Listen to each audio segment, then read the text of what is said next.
Okay, on the podcast today, I have my cousin and current kidderminster harriers player and former Wolves and Albion female football player, Sophie Richards. How are you, Sophie? You all right? I'm all right, thank you. You coping in lockdown? You all right? I'm all right. Got to crack on, are you? Got to keep going. Exactly. Healthy, that's all you can ask for, innit? That's it.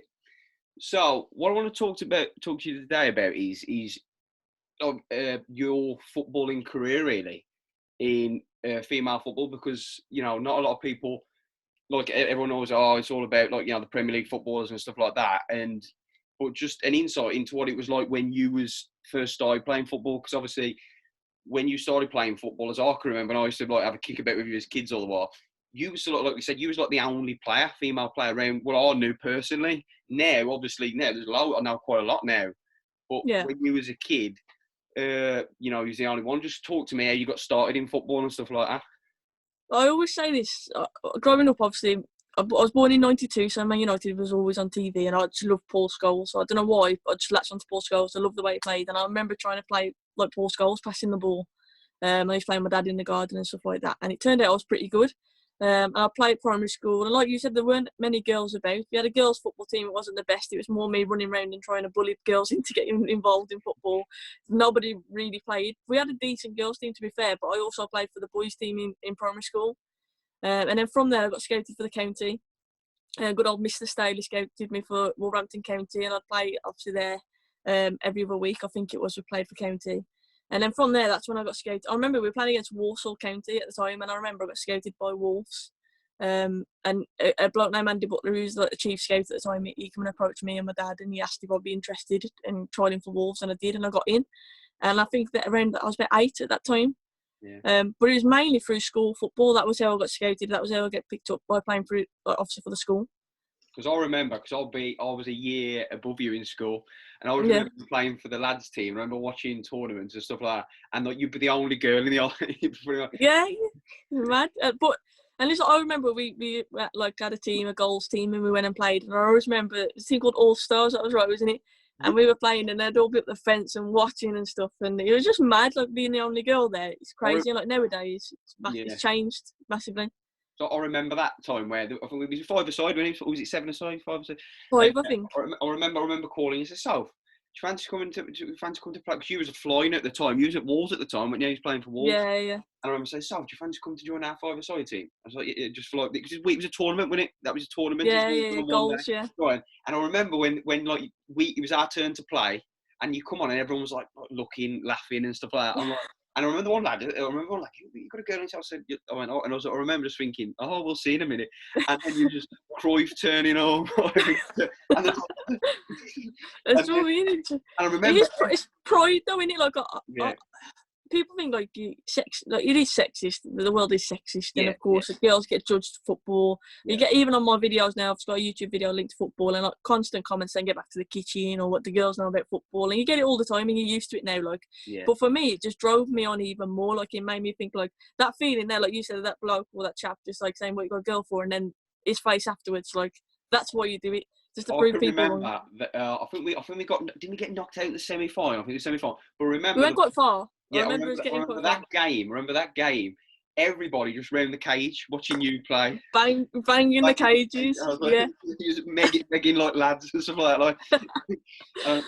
And he's just crazy. But obviously, then, like you say, there was probably, I don't know, 200 people, because everything was 5-a-side. There were loads of teams there that day, and you was the only girl.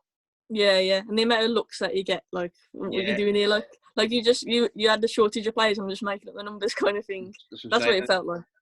But I know it's football, but it's same with boxing now as well. So we got Katie Taylor, the boxer. Yeah. Girls boxing in amateur boxing now is huge now. It's like really, and like the football's taking on it. I remember the World Cup. I think it was it shown on BBC? Was it ITV? It was on BBC, wasn't it? BBC, And they had something like, I think they had more viewers. I forget what they said about they broke all records or something for views. Yeah, it was the most views they'd ever had for a women's football game, which it shows the progress it's making, like you say. But the scary thing is now, like, because of this coronavirus and stuff like that, they're saying that like the game could be extinct, like financially. The women's game is under massive threat now, which is a massive shame. Like that, something like this could potentially wipe it out. Yeah. Hopefully that doesn't happen. But yeah, it's making a lot of progress. It is, and I think it all started from Team GB in the Olympics when they had the women's team there and they did really well. I think that's where really a lot of girls thought, you know what, I want to get involved in football, and I think that was a big turning point in the UK anyway, for women's football. So you've gone from like you're playing for like the primary school teams and county and stuff like that. How did it work with Wolves? Because I know your dad's a massive Wolves fan and stuff like that. I know I am. And then you got to, how did you get into the Wolves? Because obviously, again, there wouldn't have been much at that time. You're probably like talking like late 90s, early 2000s. There wouldn't have been many women in the Wolves Academy, would there either? It wouldn't have been like a massive, like now you've got different age groups of women now in all throughout, like from kids all the way up, the women's. Now, what was it like then? They still had age groups like that. So obviously I went in, I think it would have been, was it under 9s? I think it was under 7s and under 9s. I think that's how they did it. Yeah. So yeah, that was the age group that I went in at. And then obviously I worked my way up into the first team. I was 15, I think, when my first game for the first team. Was one of the youngest players. They had a shortage, they had a few injuries. That would never really happen now because you got, like you said, a lot of competition for places. But I managed to obviously find my way in the first team and just went on from there, really. But yeah, I still had to work through, like, you still did all the ages and stuff like that. But nowadays, like you said, there's a lot more publicised, you know, more about when the trials are for women's football. It's a lot more out there. But for me, it was more a case I had to be scouted. Nowadays, girls can basically apply to have a trial. But back in the day, it was more, this one bloke, Andy Butler, he used to be everywhere, bless him. Every girl that I've known who's been involved, or some of my best mates from Wolves, Andy Butler scouted them. And that's how small of a process it was. It was just this one guy who would occasionally go around and watch the girls' football match. And if he sees someone he thinks might be decent, he'd ask them to come down and train. And that was how it happened. Very informal. Not as organised as it is in the men's game. Yeah. Because I remember, don't correct me if I'm wrong, but I remember when you be like 15, you was a striker, weren't you? Yeah. You was a striker. And then I remember like, I don't know, when you got to like 17, 18, I was like, yeah, I'm left back. All right. I was like, what? I was like, I've played a bit of everywhere. A bit of everywhere. A striker, obviously, I used to be fairly fast, younger. And obviously, as I've got a bit older, I've lost the pace, I'll be honest with you. But I've found my best position was always centre mid. That's where I enjoyed playing the most. And that's where I've played the majority of my career after being a striker, is that holding midfield position. Because you just get to dictate the play and spray the ball about. And I love doing that. And you don't have to sprint as much. I remember like playing, like we would have a kick about in the street and stuff like that as kids and that. And I remember the ball used to just seem to stick to your feet. You know what though? You was quite strong on the ball as well as a kid. I remember like I get frustrated. I'm like, I'm trying to muscle you off the ball. You were so stubborn. It was like, that was a good thing about growing up playing football with the lads. Do you know what I mean? Because obviously I had to be stronger. I had to be quicker, and it just prepares you better for playing in obviously game. I mean, going up to the first team, I think me playing with you lot, obviously getting stronger, that allowed me to go to the first team at such a young age because I might have been too lightweight or not ready for it. Do you know what I mean? And I think that helped me. And I think that playing against lads, I mean, I played for United Stand YouTube against Arsenal Fan TV. There's a little clip where I flicked the ball over DT's head and he went absolutely viral. It went mad. But that for me was like, I was proper nervous before that game. It was only a little YouTube friendly game. It was nothing major. But it was for me to see how I would compare against fully grown men playing football. And they've openly said to me afterwards, like, there was no difference. Like, I stood out. In fact, they said I was one of the better players. And it's just good to hear that because you feel as a female in particular, not with you lot because you're family, but if I was playing against blokes in a random tournament or wherever it was, I feel like people would back off me because I'm a girl. Do you know what I mean? Yeah, and I don't like that. I think you've got to treat everyone the same. Yeah, it's like, I mean, I've seen people like say that about like female boxers as well. I was like, well, you got to take it, mate. You get in there. I mean, don't look, you're gonna have girls, but you get to you can get a decent boxer lad, get in with a GB girl. I'm telling you something now. Then you get beat up and you get beat up. It's your skill. It's a skill level and it's your competitive edge. I remember like playing with you as a kid, and it'd be like 3 or 4 aside in the street, and you'd be barking the orders, shouting and stuff like that. I'm like, if you lose your ball, I'm like, oh, Mitch, and I'm like, you're just so competitive. And I think that's come from, again, you've always been like the underdog. Yeah, you're probably right. To be fair, it's probably like you still need to prove yourself, kind of thing. Yeah, it is right. But like, I don't like the idea of being treated differently because you're a girl. Like, I think you should be treated the same. Yeah. And of course, there's differences between the men and the women's game. As you get older, like I've got slower. as I've got older as a woman, I've got slower. Whereas blokes, a lot of blokes, obviously the prime years are a bit different. You might get faster. You know what I mean? But I think people develop in different ways, men and women. And that's why, I mean, watching the women's game, I'll be honest, I don't enjoy it nowhere near as much as the men. And I'll play women's football. I find it quite frustrating to watch because I think it looks a lot slower. And I think not having a crowd there as well, I think it's a bit patronising. But I appreciate, if you watch a women's game from years ago and then watch a women's game now, the standard has improved massively. Oh, yeah. It really has. And you have to say it's growing, it's getting bigger and getting bigger, and who knows where it'll stop. Yeah, I think it's sort of I agree with you about the pace of the game. I think that's to do. I don't think there's anything different between the skill-wise, because skill is down to coordination and ability. Yeah. That ain't got nothing to do with the sex of a person. I think the women's game is more technical, isn't it? I think, like you say, it's more based on the skill, your first touch, for example, or whereas in men, probably, men are probably going to be a little bit faster, like the sprinting, like in the Olympics, going to be faster and stronger.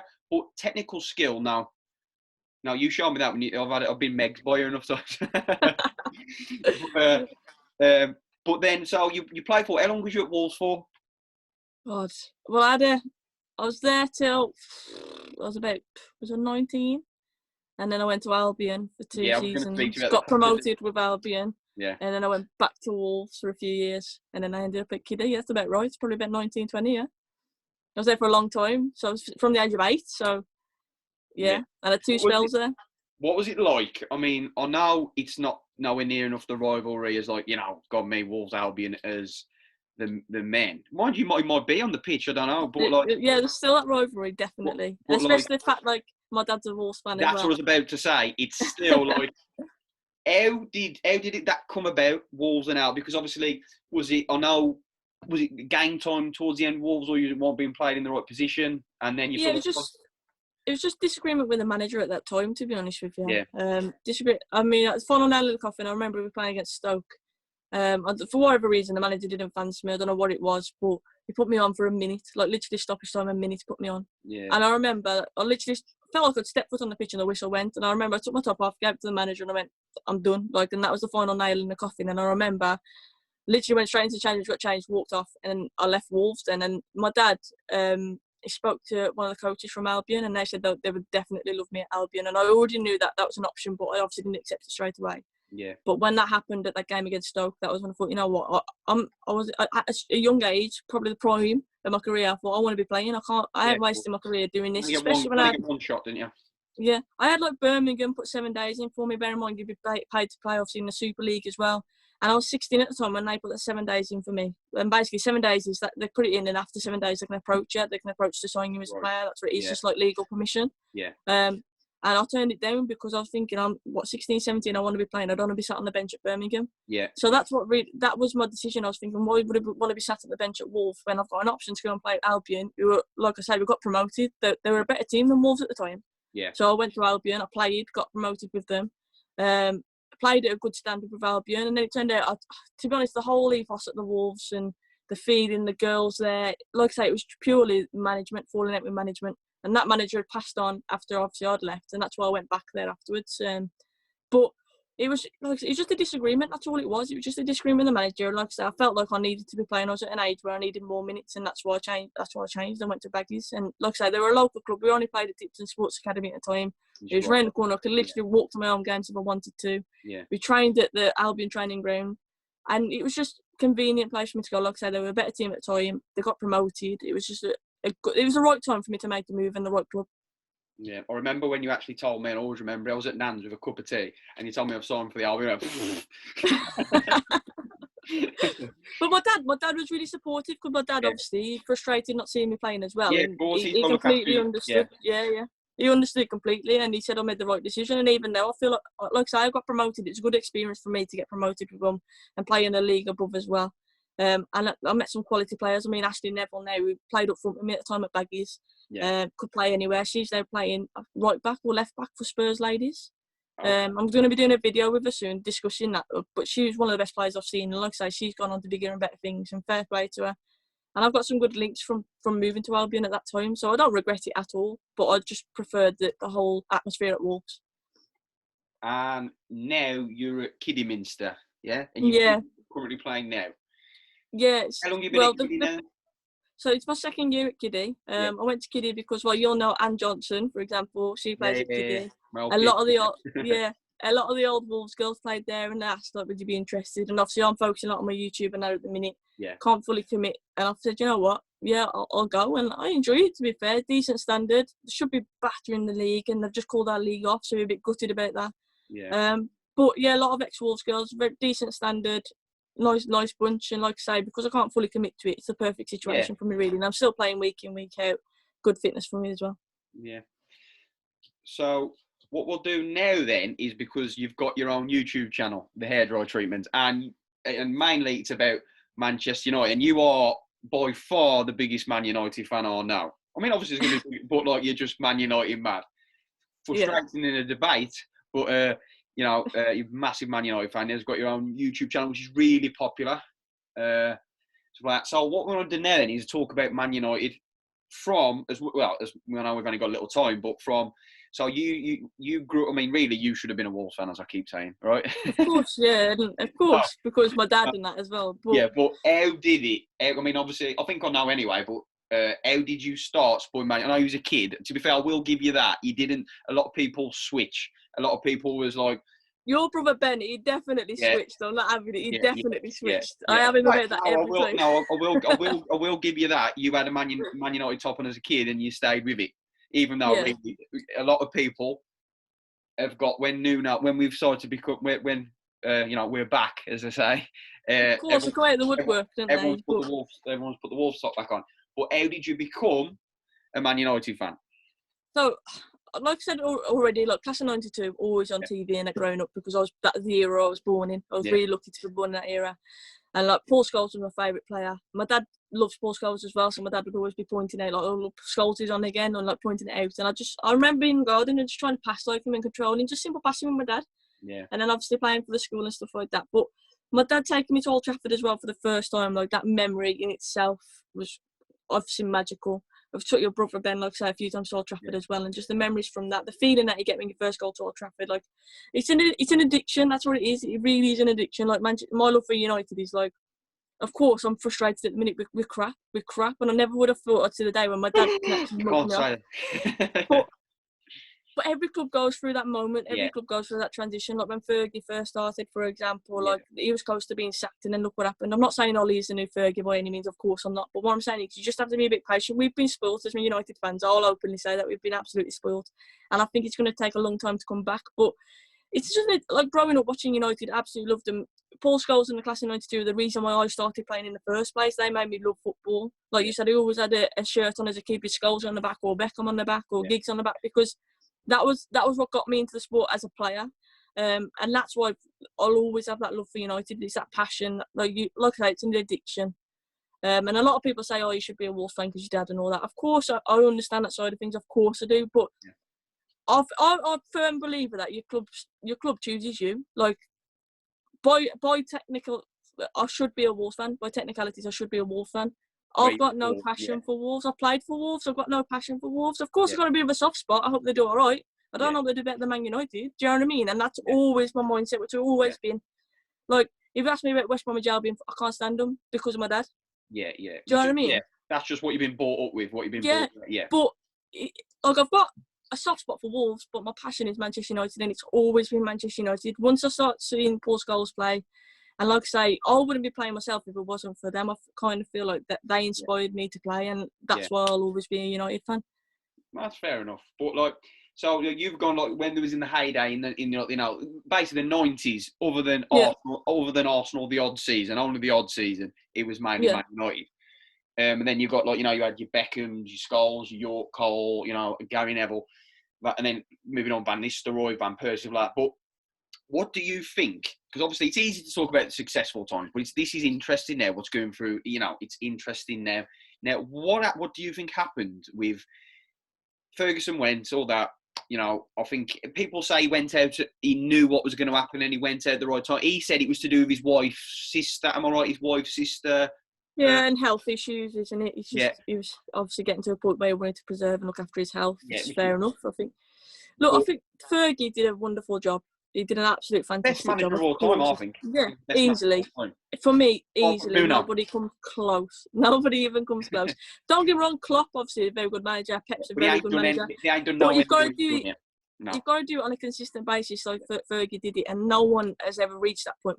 Mourinho, in his prime, was a fantastic manager, but he not consistently like Fergie, and that's why he's untouchable at the minute. Nobody's coming close. But yeah, he left us with not going to say depleted squad, because we still had a lot of quality in that squad, a lot of quality in that squad. But I think David Moyes coming in wasn't the right appointment, and I think that's where the issue was.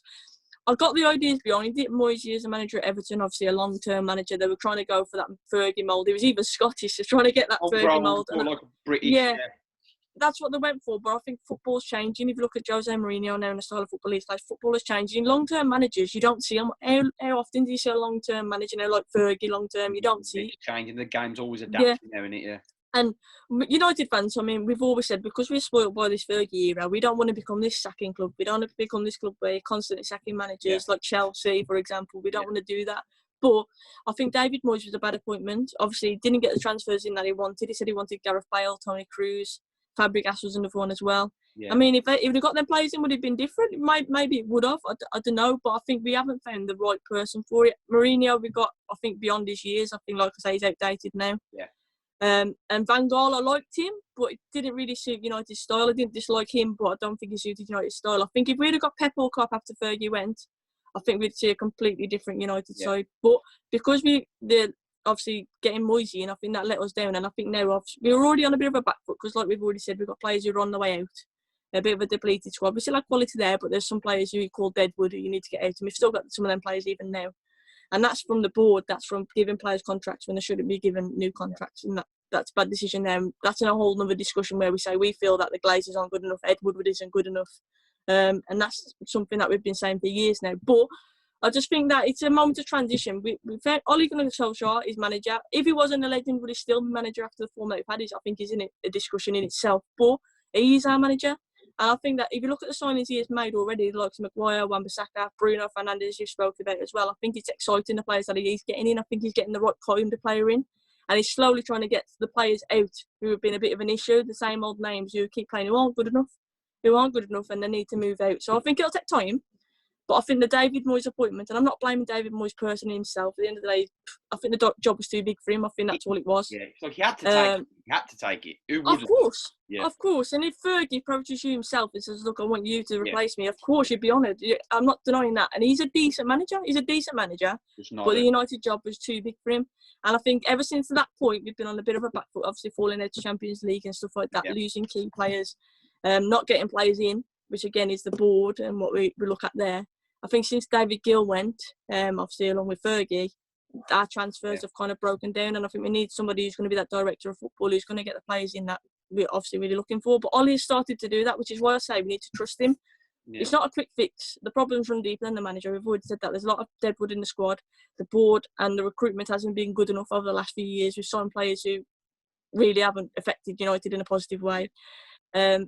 I mean, if you look at the Pogba signing, massive name coming in, it's had more of a detrimental effect than a positive one at the minute. Yeah. Because of the whole rigmarole and the circus that comes with him and his agent and everything like that as well. Fergie, well, he didn't tolerate that and he wouldn't tolerate that. No. And I think he's having that mindset where nobody's bigger than a club. That's what Ollie needs to instill again there, and hopefully he does. But it's going to take time. It's horrible seeing United at where we are at the minute. It's horrible. But for example, you'd never think we'd competed with Wolves to get Europe. Do you know what I mean? We're already ready-made club, first, second, third place. So it's horrible. But without investment and without having a bit of patience in the manager, we're not going to get back up there. We're going to fall further and further behind. I just think we need to get the right players in. Ollie, I understand why people criticise him because we played some poor football. He made sub late on, for example, when he should have made him earlier. But then I sympathise with him because he looks to the bench and he's got like Andreas Pereira, Jesse Lingard. Do you know what I mean? We ain't got squad depth. I mean, not quality squad depth anyway. We've got players who could probably play comfortably at like a mid-table or bottom prem standard. Not Man United or top not Manchester United starting, and that's it. And I think there's a bit of a mentality issue with some of them players as well, where they're at United, they've made it kind of thing. Yeah. Do you know what I mean? But I think Ollie is slowly starting to get rid of those kind of players. Trying to stabilise. Yeah, and you've got to give him time. Like Fergie was given time. Like I say, I'm not saying Ollie's the new Fergie by any means, but I think he's just got to take a bit of patience from fans. And it is hard. It's hard when you've been spoiled for so long. It's hard to watch United struggling in 5th and 6th place. But I think that's just the way it's going to be until, obviously, we rebuild. I think what's going to happen, if you did sack him, you're just going to do you're going around in a circle, because then you're going to put who out there can manage United at the minute? Do you know what I mean? You look at Pochettino, everyone says, but he didn't win anything at Spurs. He did a decent job, but did he win anything? No. You need someone like just to stabilise it, gradually get rid of the dead wood and bring like new people who want to be there and play. And I think that's what Ollie is trying to do. I genuinely think, like I say, Wan-Bissaka's come in. Best debut season I've seen from a player for a while. He's been phenomenal this season. He really has. Fred has improved massively under Ole Gunnar Solskjaer. You have to give Ollie credit for that as well. He's trusted him and he's given him game time. Yeah. Then obviously Maguire's come in. Yes, we overpaid for Maguire, and I ain't debating that. But he's English, and we waited till so far in the transfer window. We were always going to pay above and beyond for him, but he has improved us. With Maguire, everyone was like, "Oh, what he having?" That was a look. The World Cup, everyone was raving about him. What a World Cup he had. And then I see, you've overpaid. Yeah, the Man United. They've always paid big money. It's just because it's Maguire. He's from Leicester. If it had been from Real Madrid, no one would have said anything. It's because he was from Leicester. But that's the way football's going now. Yeah. No, it is. And I think we waited so long. Again, it's down to the board. We waited so late into that transfer window before making a move for Harry Maguire. There was discussions, rumours, all transfer window. And it's literally the last week or so of the transfer window, we decided, we want Harry Maguire now. So, of course, Leicester are going to say, well, you're obviously desperate. Pay us more than obviously what he's worth. And we have to then. We're Man United. They know we've got the money. We have to pay that. But then, like I say, Maguire, I think he's slow. But we lacked a leader. We don't have, like you said, that mentality earlier, and I said about players who have already made it at United. We didn't have that leader. Yeah. They were saying Pogba's that leader. Pogba ain't that leader. I haven't seen that. Not yet. I haven't seen that in him anyway. No chance. I know obviously he did his little speech in the World Cup and stuff like that, but at United at the minute, I haven't seen that from Paul Pogba. Not enough. I'm not saying he can't be in the future, and I hope he proves me wrong. Of course I do. But Harry Maguire has come in and he's been that captain material. He's been that leader from the back, and you can just tell we are more confident defensively with him there. I think he's one of the best centre-halves in the country, so... Yeah. I do think he's one of the best. I'm happy with the signing. Yes, we overplayed, and I'm not denying that. I'm not saying we didn't overplay, we did. But how many clubs now, like you say, football is going that way. You have to overplay. Because it used to be where Man United come up to the smaller teams and they could bully them. In the transfer market, they could just say, you know what, we want this player. The player would be desperate to come to United. And with money, they could just bully teams. Now, even the littler teams have got decent money. Even the smaller teams have got decent financial backing, do you know what I mean? So we can't bully teams as much as we could do. And it's not like we're the almighty pair for United anymore, is it? Yeah, it's true. We can't bully teams like that. So I think we're always going to have a hard ride in transfers, but I do think Ed Wood as well. Like Bruno Fernandes, we were linked with him in the summer, so why did it take until January to get that deal over the line? Yeah. Do you know what I mean? I think imagine if we got him in the summer, the first half of our season could have been totally different because he's transformed us since he's come in. Yeah, he has made a big difference. When you played Wolves, I was like, oh man, he was so dangerous. It's just I said this on my channel. I can't remember the last time where a player's come in at United and transformed the whole field. Van Persie, maybe the last one. Zlatan, to an extent, because of that. His ego.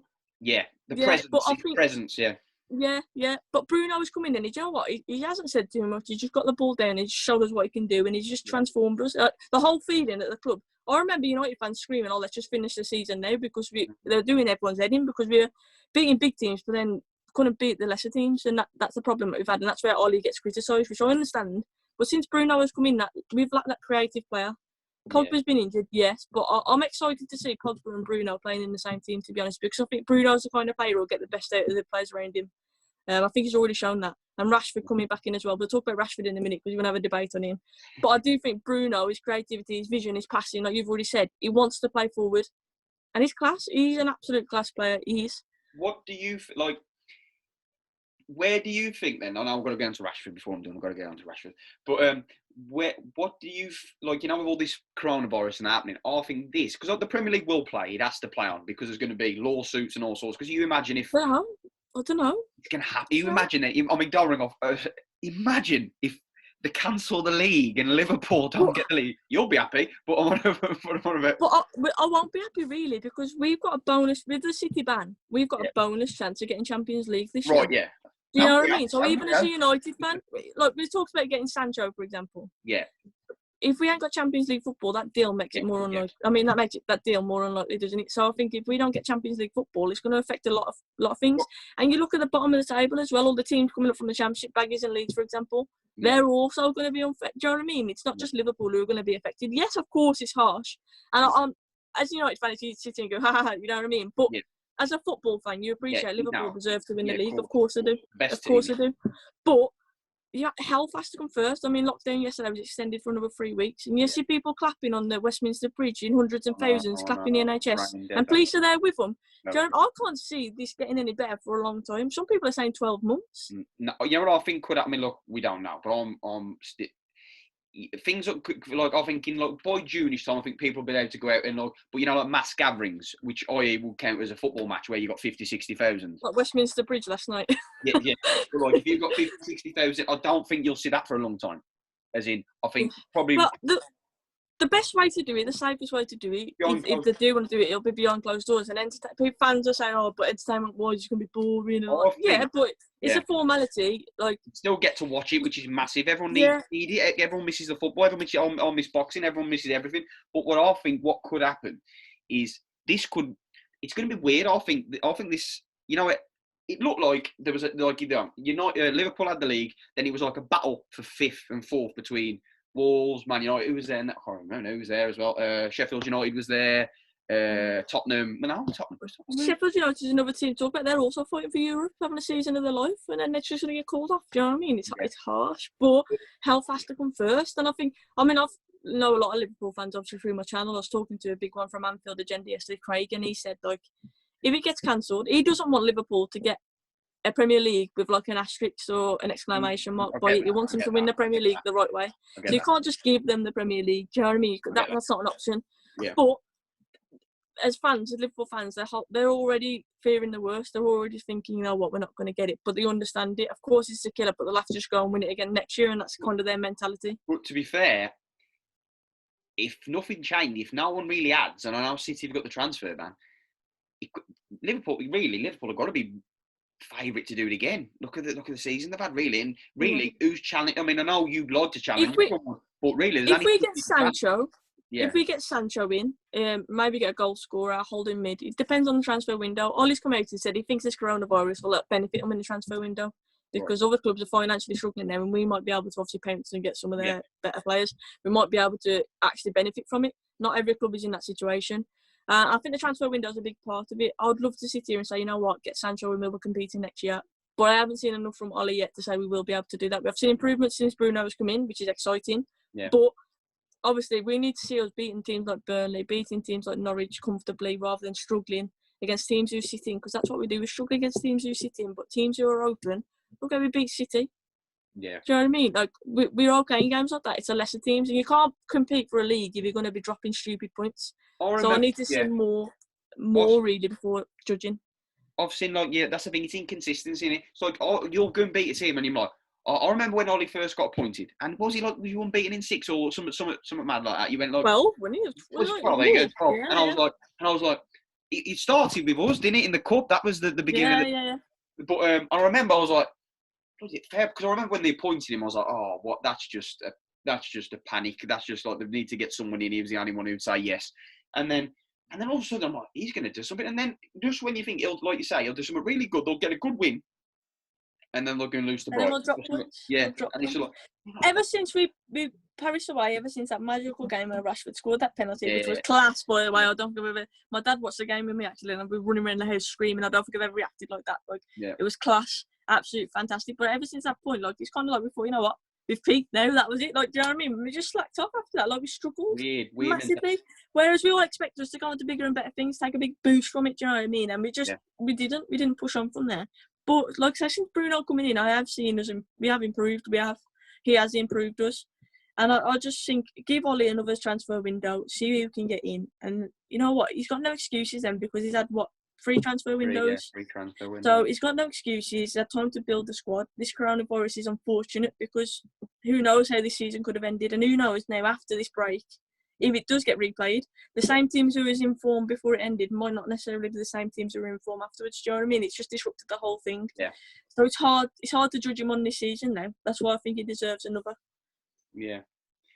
Right then. So what we're going to do, I'm going to have a little bit of a debate with you about Rashford, and then we're going to go on to like quick fire questions. Yeah. Okay. But right about Rashford now. The thing is with Rashford, he's a good player. I'm not saying he's not. I'm not saying he's not a good player. What I'm saying is, it seems to be only Man United fans. Are you going to say, "Oh no, I've known loads of people who think he's brilliant"? I ain't having it. Rashford. Yeah. He's unpredictable. On his day, he's unplayable. He can be absolutely phenomenal, but he's better out on the left-hand side. Since we've been playing out on that left-hand side, he can cut in. He's dangerous. Obviously, he's got a good strike on him. If you think of his free kick against Chelsea, like one of the best free kicks I think I've ever seen. But since he's been playing on the left-hand side, brilliant. And I think that is his position. That's where he needs to play. Don't play him as a centre-forward because he's not good enough in front of goal. He's not consistent enough. And that's something I've always said Rashford needs to improve. But out on that left-hand side, I think he's a quality player. He's my favourite United player, so I'll wholeheartedly stick up for Rashford. Yes. But I do accept the fact that he's not an out-and-out goal scorer. You can't rely on him to get constantly bad goals for you because he's not that kind of player. He's not.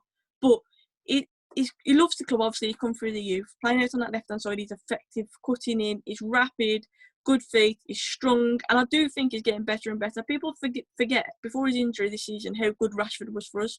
Yeah. Don't forget Bruno wasn't in then. He hasn't played with Bruno. No, so Rashford was practically carrying us. You know, he has been superb for us this season, and he deserves more credit for that because far too often, especially English players, they get overhyped too much. And I'm always wary of that. Like this whole Sancho debacle that's going on in the minute, saying I'm going to get him in. I would like him because we lack a wide player. We need a player on the right. Dan James, don't get me wrong, I love him, and he's come up from a league below. Even he's open. He said he wasn't expecting to play as much. He's completely burnt out as well. He's played nearly every game. We need some quality on that right-hand side. Dan James is not the answer.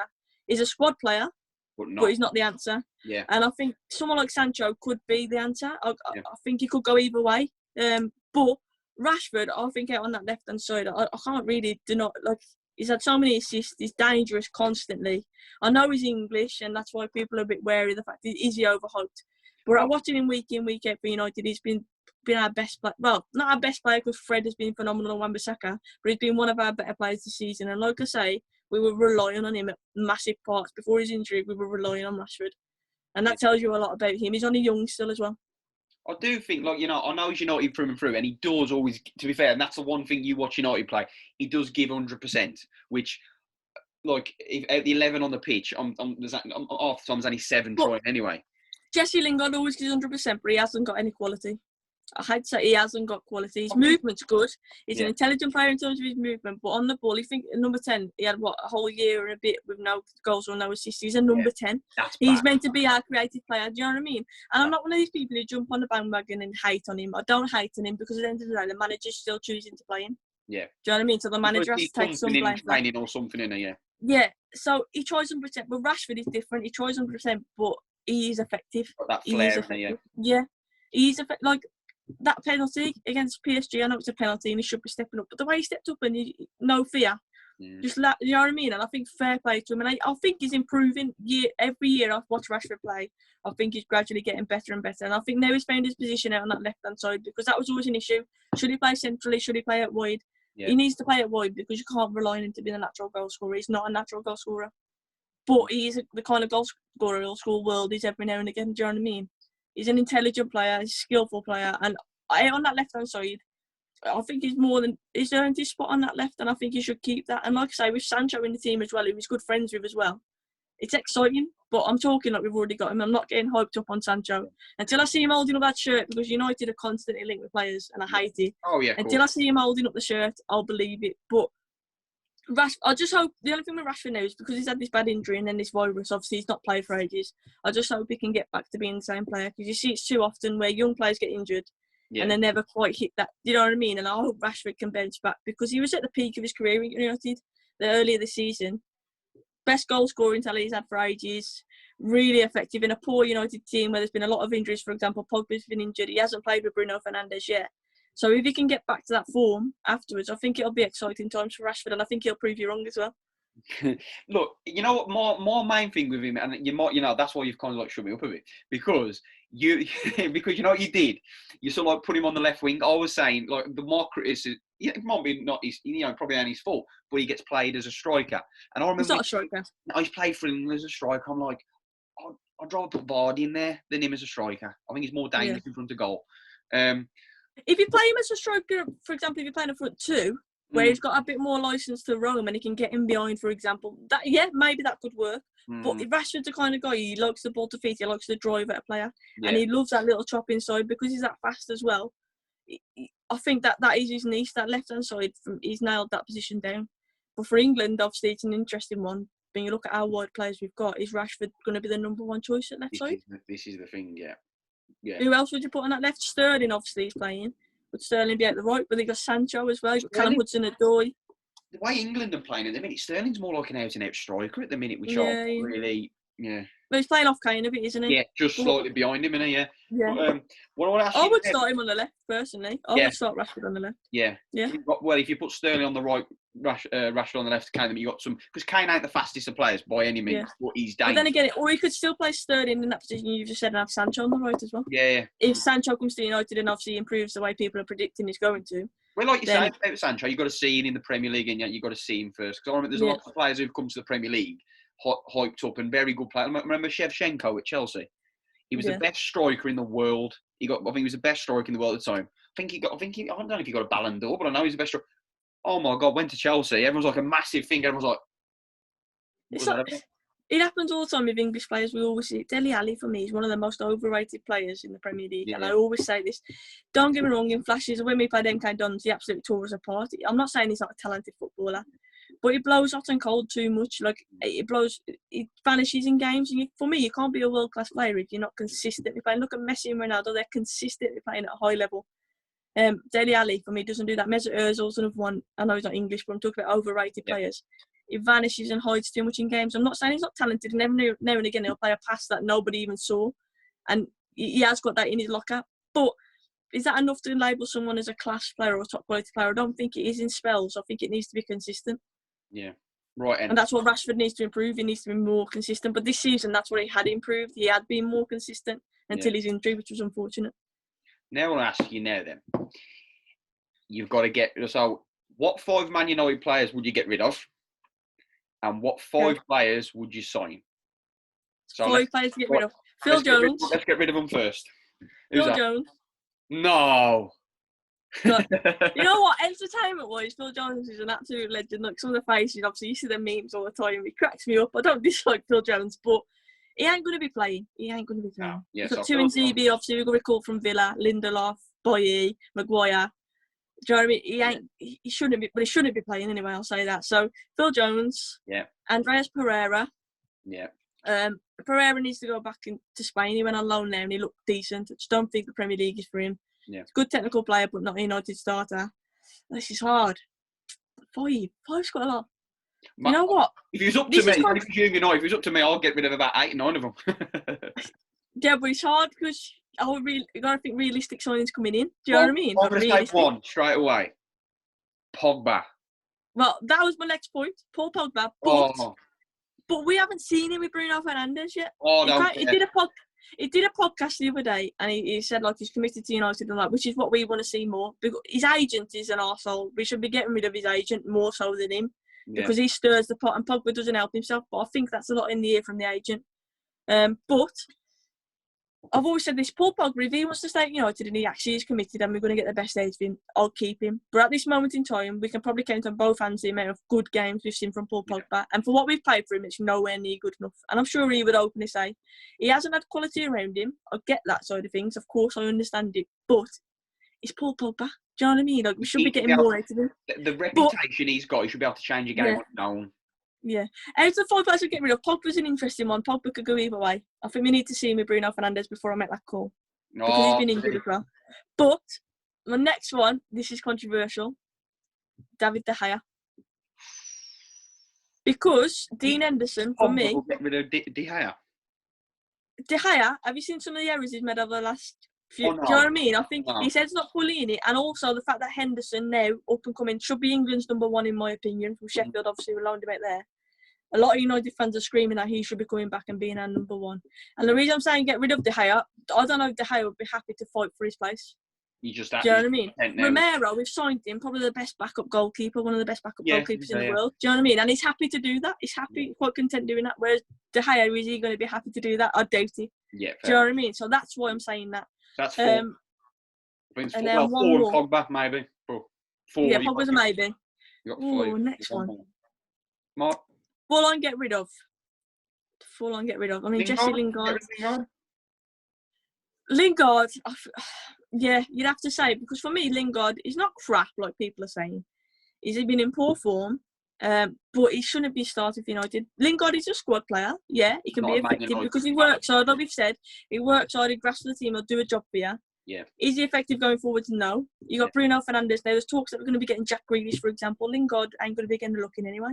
Yeah. So Lingard would be my next one, but I do think Lingard could stay in the Premier League and play it like a mid-table standard side. I think he could happily start.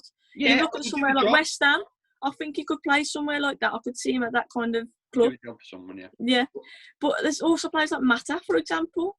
I love Mata. Yeah, I like Mata. I love him. But the thing with Mata that annoys me is for most of his United career, we forced him out wide. He should have been playing in that 10 all along. Yeah. He scored some important goals from us when he's been playing out wide. Just imagine the Mata that we could have got if he was playing more central. Yeah. And it's that thing where in the past we've tried to accommodate players. We shouldn't be doing that. We shouldn't be doing that. We should have competition for places in every position. Yeah. Look at Man City. Their second 11 is superb. Yeah, it's true. Our second 11 is diabolical. Do you know what I mean? And that's the difference. We should have a strong second 11. Yeah. And we haven't got that competition. You look at Luke Shaw's form recently. He's got much better. And I genuinely think it's because Brandon Williams is pushing him. Brandon Williams is, you know what, he's come in. I remember watching him against Wolves. I thought Williams was one of our better players. Against Traore, I thought he did a great job. Yeah, he did. And people were saying, no, you ripped him. He didn't. You didn't rip him. No. He did not rip him at all. He kept him fairly quiet. He had a few little moments. I remember looking at the lineup of that game. Sorry. I remember looking at the lineup of that game and I was thinking, when this young kid, and I thought, Traore is going to absolutely... But to be fair, he didn't. As much as Traore causes problems for everyone. Look, Traore is going to have one or two. He's going to have one or two moments every single game. And you know, as a Wolves fan, Traore is not consistent. His end product is not good enough all the time. And that's what I mean. On that day, it was just a case of Williams kept him fairly quiet. He had a few moments, but it just didn't pay off. He's always going to have a few moments. It's just whether he's good enough to obviously take advantage of it. But I mean, in terms of you, a lot of Man United fans, we talk about strikers and we need a striker. Aubameyang was one of them mentioned. Timo Werner, he looks like he's going to Liverpool. Haaland obviously went to Dortmund. We missed out on him. That's why we got Ighalo. I think we'll keep Ighalo. I think he'll be like a squad rotation player. I think we'll keep him. Yeah. But there's a lot of talk about Jimenez, and a lot of United fans are saying that they would love Jimenez. You leave him alone. But what do you think about that, though? Do you think that he could play at United? Is he good enough one to do that? Is he consistent enough to do that? United need a number 9, in my opinion, a legitimate goal threat. Now, but when you look in the world, number 9, but he's not. He's not an out and out, in my opinion, because he's no. I think he'd be a good signing for United, but. It's hard. But if you look at world football right now, look at world football. I mean, look at Liverpool playing itself. There's not many number 9s out there. There's not many out and out old-fashioned number 9s. No. There's not any out there. So if we're looking at strikers, really, Jimenez, Aubameyang obviously looks like Arsenal may have to sell him. Yeah. But I can't see Arsenal doing a Van Persie and selling him to us. I think he's going to go abroad if he goes anywhere. I think that's really unlikely. Jimenez, I think, is a realistic option. I think that if we threw the right money at him, I think he would be tempted to come. I genuinely do. He's at that point in his career, obviously, he's not young anymore, really. I think he is doable, but is he the right kind of player? I know he works hard at the front and obviously he's got a decent score record. I was talking to your brother the other day about him actually, and he said that he misses a lot of chances, but a lot of chances he creates for himself with his own work ethic. This is the thing, it'd be good if you could put him against, like if you could put Jimenez and with another striker, I think you could see the best out of him then. If you're going to rely on him to get you 25 goals a season, like Aguero and, no. But he's a very good player. And look, as much as I'd hate for him to see him go, you can't. If he's Mexican, right? And I've been to Mexico a few times, and United are huge over there. If United come for him, he's going to want to go. I think if you throw the right money at him, he'll be tempted to go. If you put a bid in for, I don't know, like a world, and that ain't disrespectful to Man United, but I don't know, let's say Kane, for instance.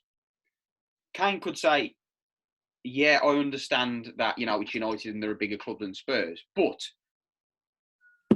there's not a lot of difference between, how they're performing at the minute. There's not a great deal. Whereas same with Wolves and Man United at the minute, but look, as much as I'm a massive Wolves fan, the size difference is a lot. It's a lot, just because But I just think that for Jimenez, in terms of his career progression, like I say, he's already at a point in his career now where he's at the peak, isn't he? You know what I mean? Like, if United come in for him at this point in his career, it's going to be hard to turn that down. The chance of possibly winning a Premier League or winning the Champions League, I know obviously at the minute it's not looking likely, but like you said, the size of United, we should be getting back up. It's going to take some time, but we should be getting back to that. And I think for Jimenez at this point in his career, if the right money is thrown at him and you're thinking, I want to hit as high as I can in my career. Same with Jack Grealish. Like, I think if we throw money at Villa at the end of the season, especially if they're going to get relegated, Jack Grealish is a realistic option. Do you think we need Jack Grealish? I think no, because I think we'll end up forcing him out on the left again where he's better centrally. Yeah. But, like we've already mentioned, competition for places is always that's what I mean. Yeah, you need depth. Yeah. If Grealish is happy, because he's a main guy at Villa, don't forget, he's starting week in, week out. His first name on the theme sheet. He's not going to be that guy at Man United. No. Is he going to be happy with that? I think he will at this point in his career. He'll want to win as much as he can, as many titles as he can. Obviously, try and get into that England squad. So I think Grealish would move, and the same with Jimenez. I think he would make that choice. It's just whether the right money is thrown at them. He's got more chance. Well, Grealish has got more chance getting in the England squad playing for Man United than you have at Villa. Exactly. I know he'll probably play more games with the Villa. But look, England's always been like that. They'll take the pick out of. He's changing a bit now, but they'll take the pick out of Liverpool, United, Arsenal, Chelsea. Man City. They'll take the pick out of the. Of course, because they're the top clubs. They're going to win now. But right, and so you've got. So would you? So you as in then? Would you take Jimenez? So that's one. Would I take him? Would you? Yeah. So he's part of your five. He's part of your five. So Jimenez, Sancho. Yeah, Jimenez, Sancho, Koulibaly, centre back. He's getting on a bit, but decent centre back. Let's talk about Upamecano. He's only 21. It could be an option. So I'll say Koulibaly because he seems more likely. Yeah. Two more. We're not going to sign 5. It's hard to think. Thomas Partey in the holding mid position from Atletico would be an ideal signing of mine. Yeah. And then the last one, I'm going to say Jude Bellingham from Birmingham. Because he's a young player who's just going to get better and better. And I think this is the right time to be making that kind of signing, whilst he's still obviously young. And he could get loaned back to Birmingham. He could do that. But he's a promising, up-and-coming, young English player, the perfect mould of player that we should be looking at. So, yeah, that would be my 5. But I don't think we're going to sign 5. No, I don't think that's going to happen. No. If then there was one player you could buy from Liverpool now, who would it be? Right now? Yeah. I think you'd have to say Van Dijk. But Mane is up there for me. Mane should be player of the year in my opinion. Yeah. But I think purely defensive. Then again, we need a wide player. So I'll probably say Mane. Mane for me is the guy who makes them tick going forwards. I think Henderson is a solid player in the middle for him. And I can't stand Henderson because he strikes me as that guy who's constantly looking at the bench. Oh, look what I'm doing the right thing. Do you know what I mean? Like, I hate him. But you can't deny he's Mr. Consistent. He's a bit like Gary Neville was for United, a constant 8 out of 10. 8 out of 10 every single week, regardless. Do you know what I mean? And that's what Henderson gives you. He's captain material, isn't he? That's what he is. I think that's what United lacked as well, really.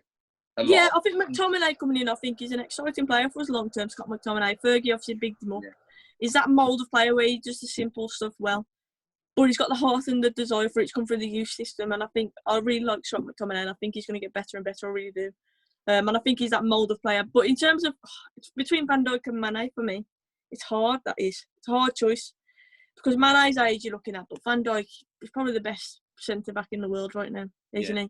Yeah. So it's hard to not choose him. It's hard to not pick him. He's going to make an instant difference to your team, isn't he? Because imagine him and Maguire. Yeah, that's solid, isn't it? That, to be fair. That's solid because obviously Van Dijk's fast. Maguire's solid, like you said. I think that would be a mad centre back pairing. I really do. Right now, then, so we've got one Liverpool. If you could bring, now, you know what? I'm going to make it harder for you. If you could bring one Man United player back from the past to come and play in this side now, and it can't be Paul Scholes. Oh, yeah. Okay. Yeah, well, that who would it be? We need a goal scorer, so I'm saying I'm going for Van Persie. I'm going Van Persie because more modern football, I think he would suit the game, the Premier League now. Obviously, Van Nistelrooy, I love Van Nistelrooy was a poacher, wasn't he? Van Nistelrooy was a poacher. Yeah, he was a poacher, but Van Persie had a bit of everything in his game, didn't he? He could play, yeah. Yeah. Have you seen much of Mason Greenwood, by the way? Have you seen how he strikes the ball very similar to Van Persie? I have seen him, yeah. Scary how similar he does. See, Mason Greenwood's another one. I'm not one of these who jumps on the bandwagon and overhopes him because I'm very wary that he could quite easily flop. But there's something about Greenwood, like he is special talent. So he's a special talent. Yeah. So you would have Van Persie? Yeah. Really? I think so. Oh. I'm thinking modern day right now, it's hard. Well, you know, I'd have Paul Scholes, you know, straight away I'll be going Paul Scholes, but you said I can't have him. Another one maybe could be Keane? like... Not Keane. He could make a massive difference in this side. He could make it, because he literally would grab that You know what? by the scruff of the neck and make him play. There's too many snowflakes right now out there. Oh, Like, yeah, do you know what I mean? Yeah. Keane couldn't talk to people like he did back then. Now, it couldn't happen, could he? Van Persie or maybe Andy Cole. You know, you forgot straight away. And you know what? I'll just, to be fair, I forgot about him until I know you went Van Persie. And even I was thinking striker. But CR7. I didn't forget about him. I love him. Are you Messi or Ronaldo?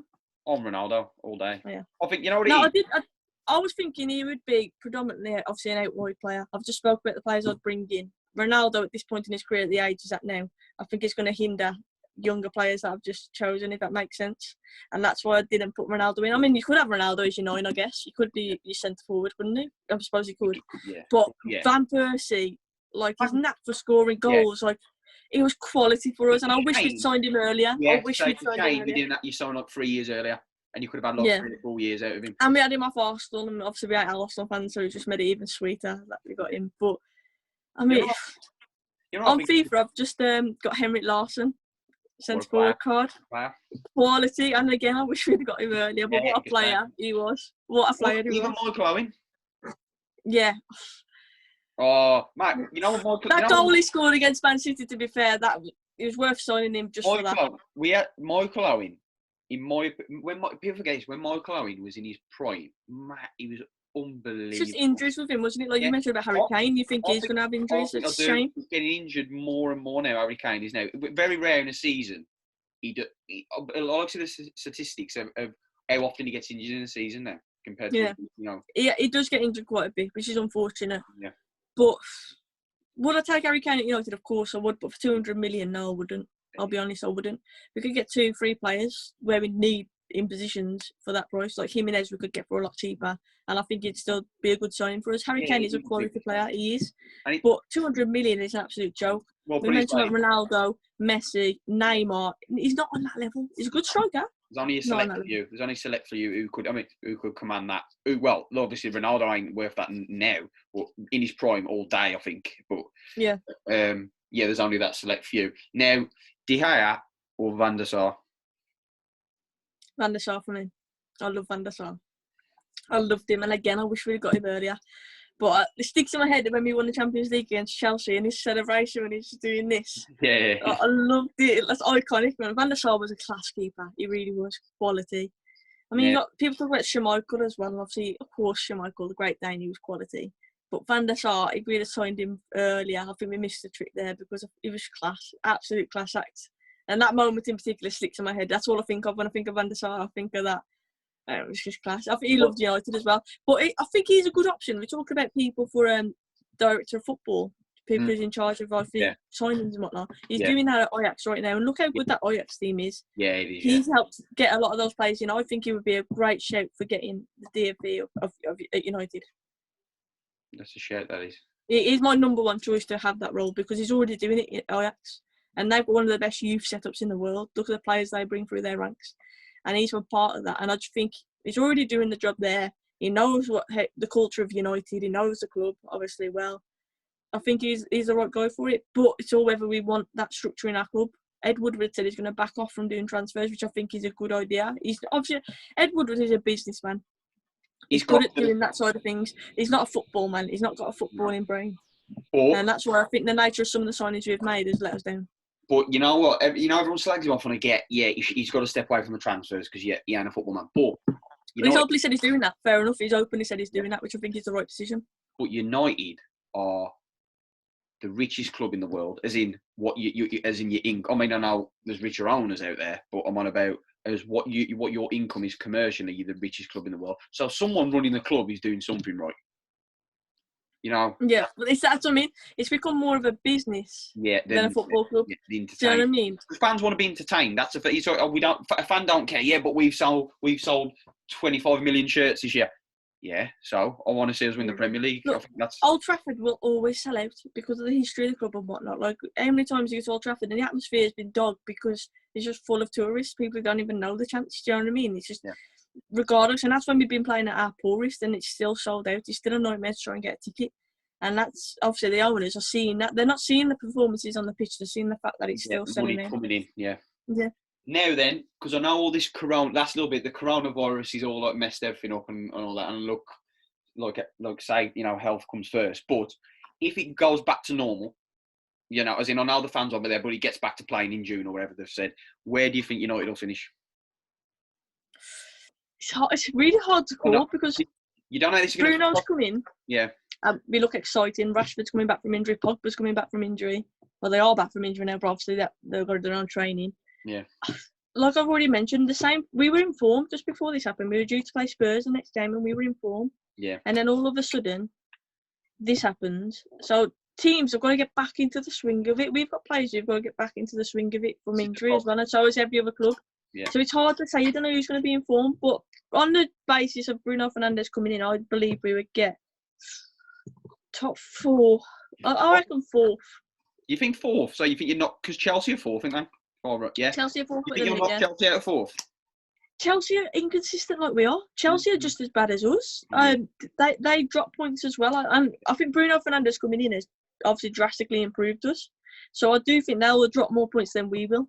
If Ole can get United in 4th and you get Champions League football, that is massive. That could turn. Well, yeah, because you're looking at like Sancho coming in and players like that. That could be basically, you know, if he don't get that, and that's like you say, that's the difference between getting a big turnaround in United then and becoming a force again. You know what I mean? That's of course, massive. Look, Sancho might come either way, of course, he might, but it's more likely to happen if you get Champions League football. The kind of players you're going to attract at Europa League are the kind of players you have to throw money at, basically beg them to come, not because they love the club, you know what I mean? But with Champions League football, it just makes it a more attractive place to come to, doesn't it? Like, of course. It makes it more attractive. But not only should we get in Champions League football, like you've already mentioned, we could be competing for the league next year. We could be. If we get those signings in, we should be, really. I mean, I might be completely wrong and he could, like, next year could be completely different. But I think something's happened at City with Pep. I just don't think they've got that aura about him no more. And I think it's getting to him. I think when they did not replace Company, I think that was a massive loss for them. Yeah. I think it wouldn't surprise me. I don't think because really they need, and I don't care. Their board has got to be telling them they want the Champions League. Yeah. But with this ban, do you think Pep's going to stay there? This is what I'm saying. I don't think he'll get the sack. I've got a feeling he'll leave. But the thing with Pep Guardiola, I've said this all along, he could have come to United. He had City or United, and he went to the ready-made team. United was a project that needed rebuilding. He knew that. Yeah. Whereas City, he got an open checkbook, signing you one. Do you know what I mean? That comes. And he always goes to clubs like that, though. He went to Munich, obviously Barcelona. He always goes to clubs. I would love to see Pep Guardiola because he's a good manager, and I'm not denying that. But he makes it easy for himself. Yeah. He makes it easy for himself. I'd rather see Pep Guardiola prove his work now and go to a club, even if, I mean, it's not going to happen, but say if he went to United at this point now, where he's still got to rebuild and he's got to create something, not going somewhere where it's already built or he can just buy the league. Pep needs to prove himself. I don't know if you've seen some of Pep's coaching sessions. He's obviously very talented and he obviously knows what he's doing. Yeah.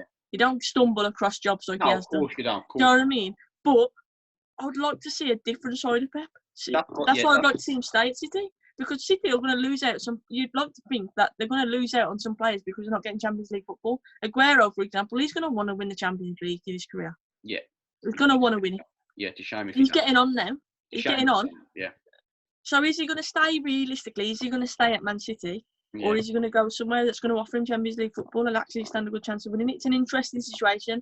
I think Pep staying or going depends on how many players are going to stay there with him. True. It's an interesting one. And like that's what I mean. That's why the season really needs to somehow finish because you got a bonus space for Champions League. Yeah. Do you know what I mean? Like Wolves, Sheffield United, Chelsea. We've mentioned all these teams who are competing. Yeah. How often does that happen where you're given that bonus chance of getting it? Do you know what I mean? So it's an interesting situation. It really is. And Pep Guardiola, like I said, he's a quality manager. You can't deny his success, but this is a massive need. Like, not getting Champions League, he needs to keep his players, and if he can't keep his players, then it's going to be a struggle. This is where that's why I think Klopp's the best manager in the world, because he built Liverpool. Currently. Oh, yeah. No, not ever. Nowhere near ever. But I'm on about, like, currently he's the best manager. What he's done there, he's built... I don't say, oh, yeah, Liverpool already got good players. The thing with Klopp is, you look at someone like Salah, flopped at Chelsea. Yeah.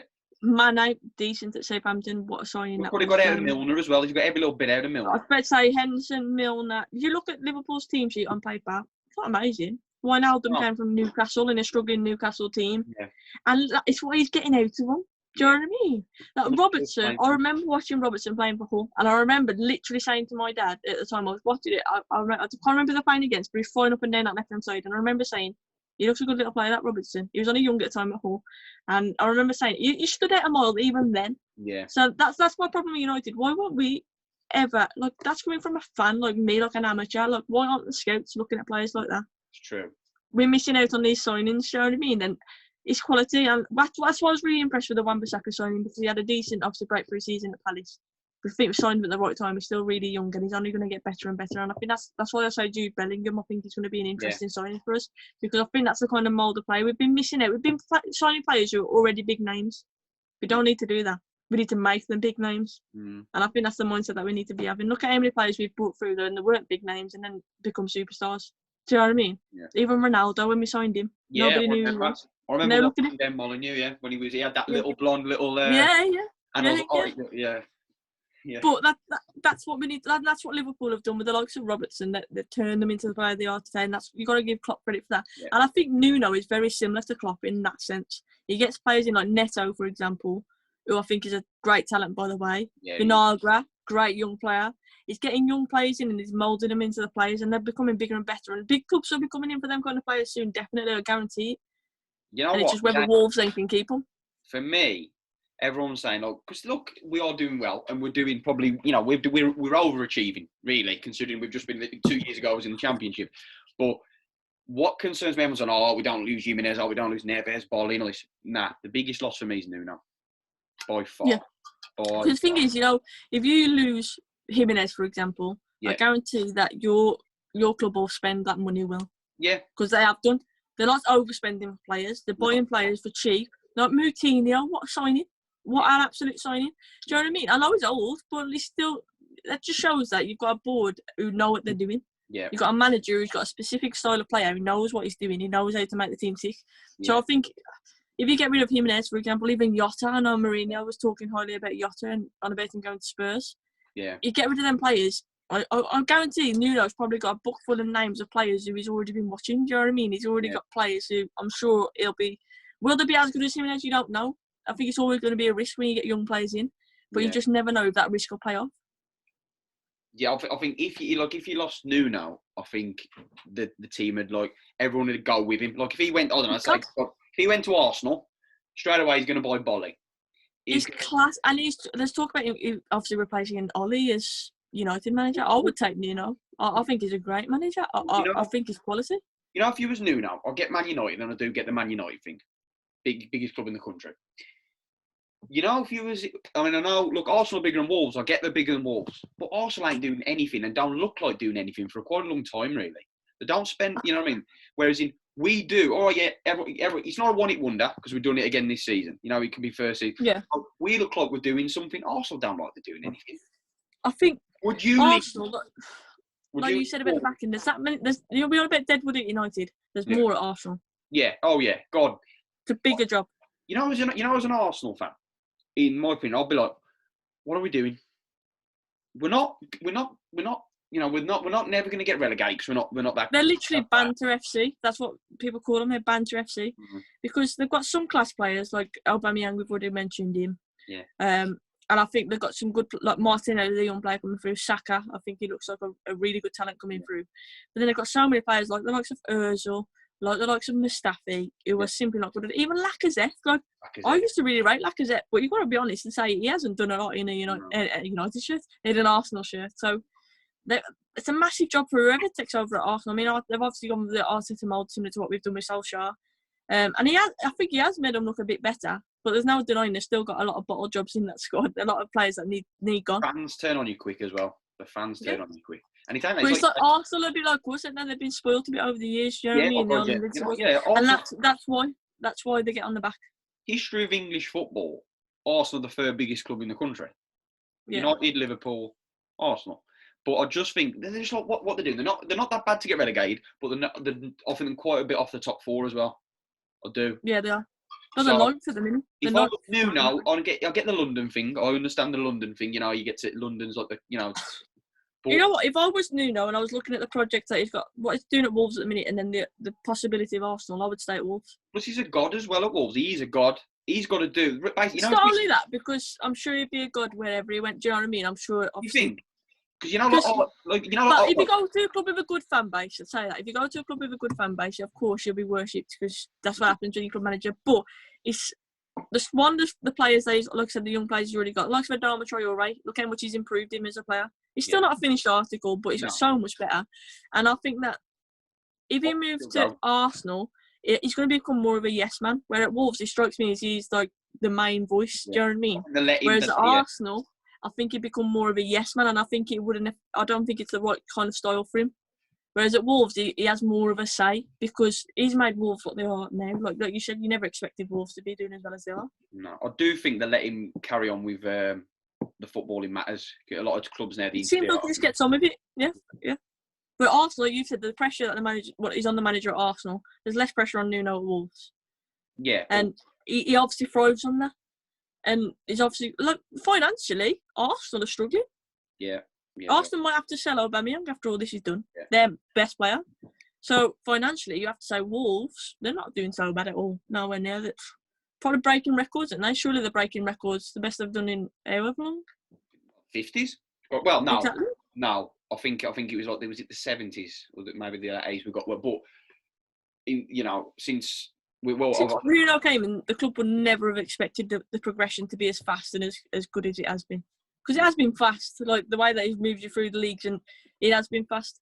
But there's one player I didn't mention. He said we'll take one player from Wolves. Doherty, I think, is a quality player. Considering he's played through all the divisions as well. Quality player, absolute quality player, and I think as a fullback, look, he gets up, he scores some vital goals as well. He cost us he's a massive player. 50 grand as well. I met him when I was playing at Wolves and he won Player of the Season. I think you might have still been in the Championship then. Yeah. And I met him. And was it, like kid? Yeah, and he was playing then. Obviously, I think he was kind of like a fringe player then. He wasn't full on playing every week. But now he's become like a really important player. Yeah, he scored so many vital goals for you. Yeah. Right then, I think that's covered everything. We've covered you as a football player, Man United, cleared the Rashford debate up. You've sold 5 Man United players per players, signed 5. Maybe 4 and a bit. Yeah, and you've talked about Liverpool, City, and the mighty Wolves. So that's covered everything. Thank you very much for your time, Soph. No, thank you for having me on. I appreciate it. Send me the link when you've uploaded it, and I'll obviously share it as well. Thank you very much. But yeah, thank you for having me on. I appreciate it. Thank you very much. Right, I'll see you later. Take care. See you later. Take care, Mitch. Thank you. Bye. Bye. Bye.